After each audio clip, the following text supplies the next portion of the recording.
ఇంతకుముందు వీడియోలో చెప్పినట్లుగానే మా వీధిలో ఒక పెద్ద వినాయకుడి విగ్రహాన్ని అయితే తీసుకొచ్చి పెట్టారు. కానీ నేను ఇంట్లోకి ఈకో ఫ్రెండ్లీ వినాయకుడిని అయితే చేద్దామని అనుకుంటున్నాను.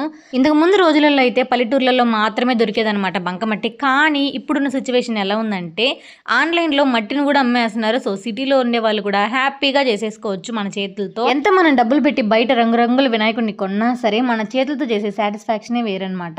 ఒకవేళ ఆ బంకమట్టి కూడా ఆన్లైన్లో అవైలబిలిటీ లేదనుకుంటే ఇంట్లో ఉండే గోధుమ పిండితో కూడా చక్కగా చేసేసుకోవచ్చు. అసలుకి ఈ వీడియో వినాయక చవితికి ముందు చేయాల్సింది ఎవరిలో ఒక్కరైనా కనీసం చూసి ట్రై చేసేవాళ్ళు కదా.